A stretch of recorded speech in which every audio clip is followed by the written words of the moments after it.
This is a Reader's Digest version containing many of the interesting parts of the Flat Earth theory. For those who have already started seeing things with new eyes, it will be mostly a recap, but there could be a few new angles you haven't looked at.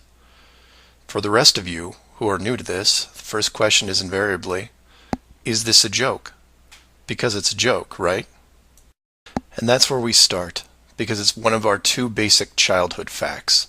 1 + 1 = 2, and the Earth is a globe.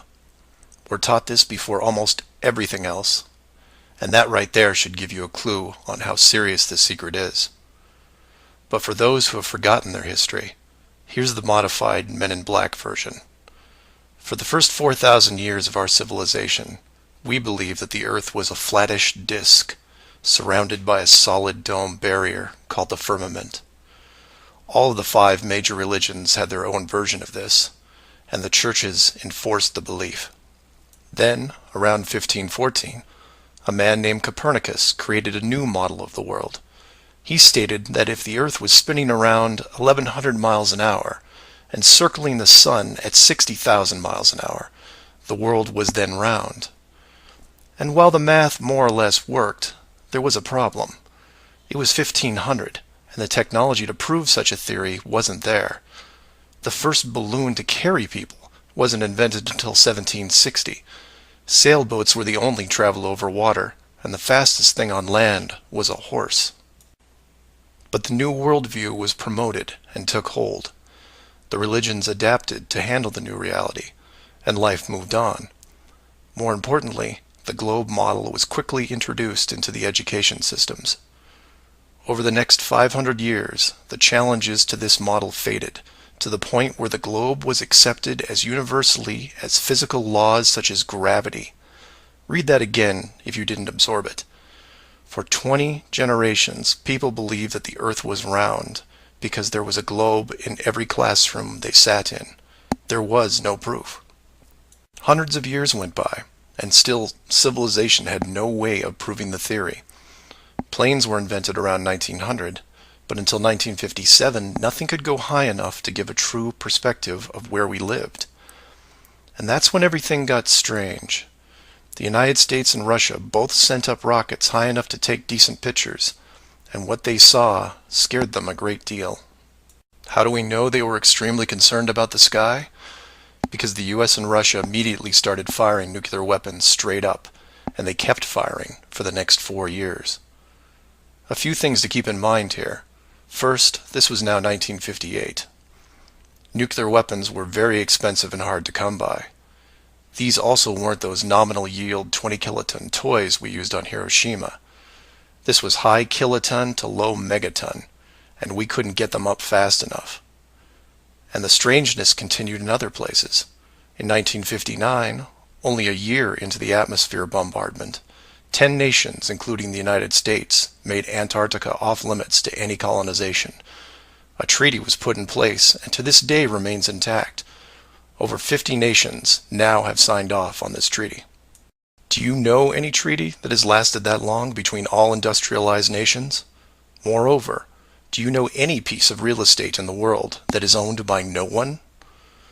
You would think at the very least one of the large oil companies would use their huge financial resources to explore this region, and yet they don't even petition the idea. The short version of the discovery is this.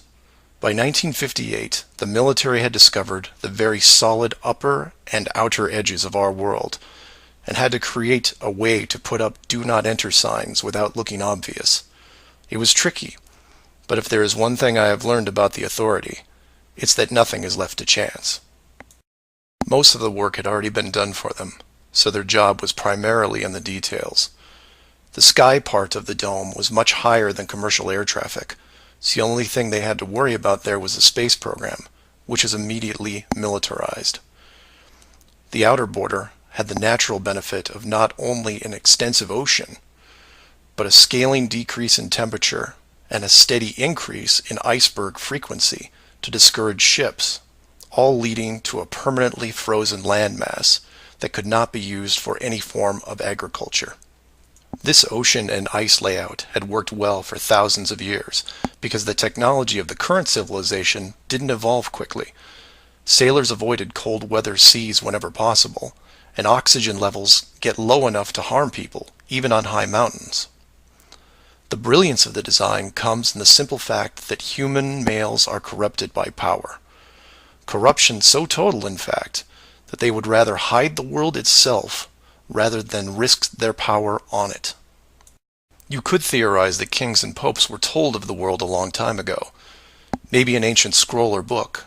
Perhaps an interdimensional being told the tale of what the world looked like. But this was all but dismissed, because even the most powerful leaders of the day couldn't reach the borders. And if they couldn't, what chance did the general public have?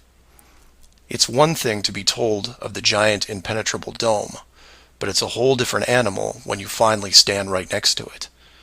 Then the tough decisions have to be made. Do we keep the secret? And how far are we willing to go to keep the status quo? Once they decided to keep the secret, no expense was spared. The rapid progression of rocketry science had to be addressed quickly, and so the moon missions were created. Matt from the NASA channel was right in his thinking that you needed the moon mission event to stage a picture of the Earth from deep orbit, and that couldn't be more true. Establishing NASA as the frontrunner of space exploration also diverted people who would have otherwise created their own space companies for profit. The best engineers, technicians, and pilots were recruited to the NASA space program. Once there, they were compartmentalized on a need-to-know basis. The astronauts know of the deception and are sworn to secrecy under the penalty of whatever motivates them. Private space programs are discouraged, sabotaged, or absorbed into the NASA fold. Private sector spacecraft are just not going to be allowed for several reasons. The most obvious is the collision with the dome itself. The telemetry data from such a mission would show an impact failure at a certain altitude, and if repeated, would raise questions NASA just isn't prepared to answer. There are three perpetual questions about our world that can't be eliminated, but avoided at all costs.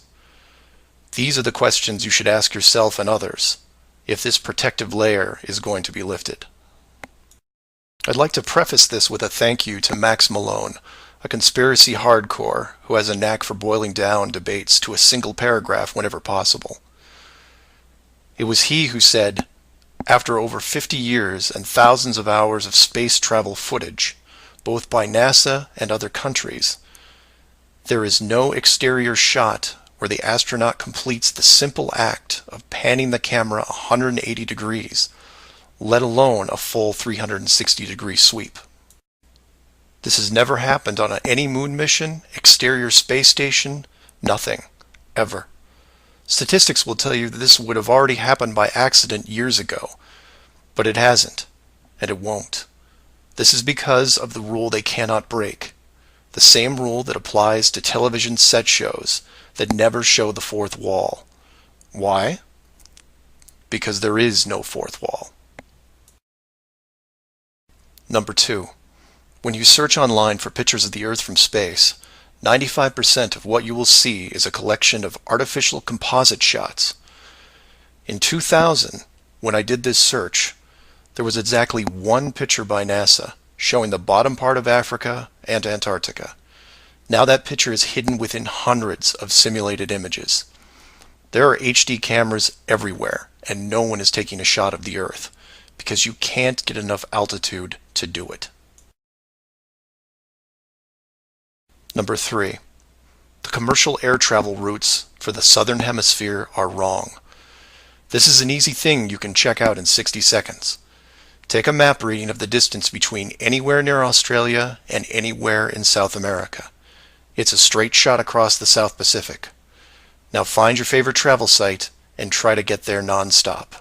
See what happens. The routes start turning ridiculous. I used to business travel for years, and I've never seen anything like it.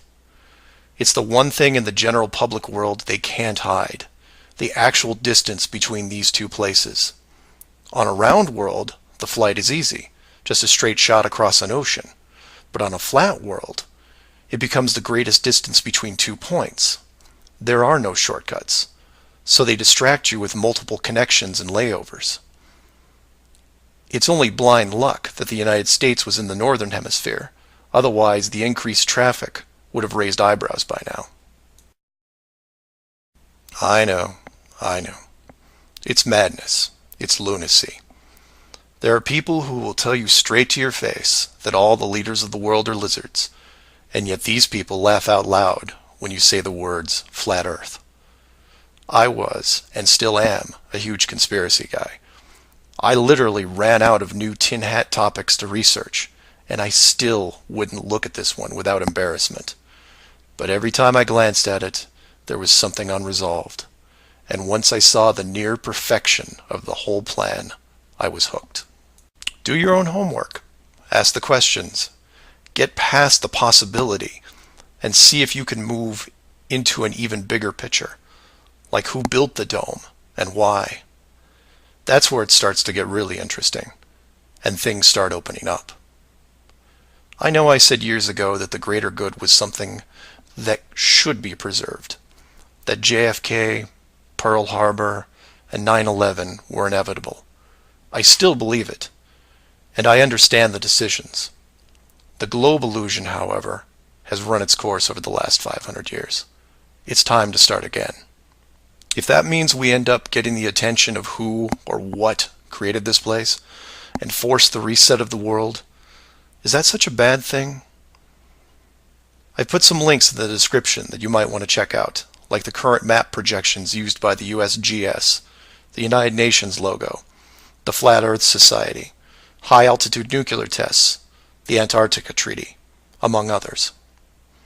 I'm not allowing ratings or comments on this video for several reasons. One, this topic seems to bring out the worst debates because of the initial denial. That, and I've seen dedicated trolls on the Flat Earth Society website who show up every day and say the same thing to new forum members. It's a joke. It's not serious. Nothing to see here. Kind of strange that there are full-time trolls on a site that has less than 500 members worldwide. That being said, please feel free to contact me at msargent23@comcast.net, or heck, just call 303-494-6631.